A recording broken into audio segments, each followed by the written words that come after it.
Charter Oak head coach Lou Farrar. Coach, if you could just tell me something about, I know it's only July, it's early, but how's the team looking so far? Well, this is the same statement I've made all summer long. People say, well, Coach, how are you going to be next year? And I keep saying, well, let's talk about how we were. We graduated 31 seniors, 5 guys went Division I, 2-way players. It's like losing 10 guys at that caliber. We have Dennis Rufus back and Travis Santiago back, which really helps. But we're really trying to replace 6 out of 7 on perimeter, all but 1 offensive lineman, something like that. All defensive personnel except for maybe 2 kids. So how young are we? We're going to carry on our varsity football team 3 9th graders who are going to be in 10th grade and 1 8th grader who's going to be a 9th grader. We might start. And I tell everybody, when we get to go someplace on the bus for our first away game, these guys might think it's a field trip. Right. They're so young. But we're young, and I like to kind of mix the kids we have. They're going to play a lot as young people preseason against some very good people. But we always gear up for the league. That's what we try.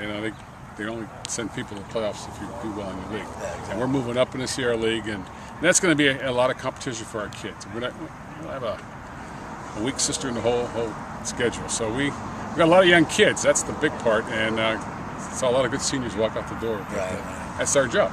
That's our job, is to bring in new kids, get them better, and just keep playing as hard as we can. And that was my second question, jumping to the Sierra League from the Miramonte, and of course, from the Southeast into the Inland Division now. What's your whole thoughts about that? And I mean, it's a little bit maybe stiffer competition, or what do you feel about that jump there? Well, honestly, yeah. We've had this happen to us a couple of times already. Yeah.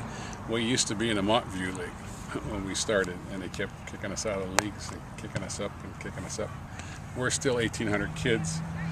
If there's a chance that we get out of the league and we go to the playoffs, we could drive an hour and a half to Redlands East Valley and play against somebody who's got 5,000 kids. Yeah.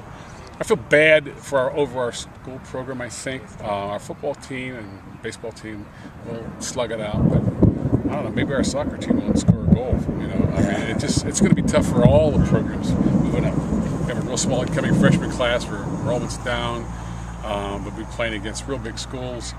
And CF keeps saying that, well, you can compete there. Well, maybe we'll struggle and fight, through the duration of it as a football program. But I think there's a lot of other programs, part of our high school, that really need to be considered too. And, I don't know. I just, you ask Rob Wygod. He's the man in charge, and I just go where just go where they tell us to play, and that's there's not much I can do about it. I just try to get my kids prepared as well as we can, and hope for the best. That's all we can do. Hell, nobody ever even knows where Charter Oak is, so that's never a problem. Hey, thank you, Coach, and thank you for the Appreciate time. Good luck this year.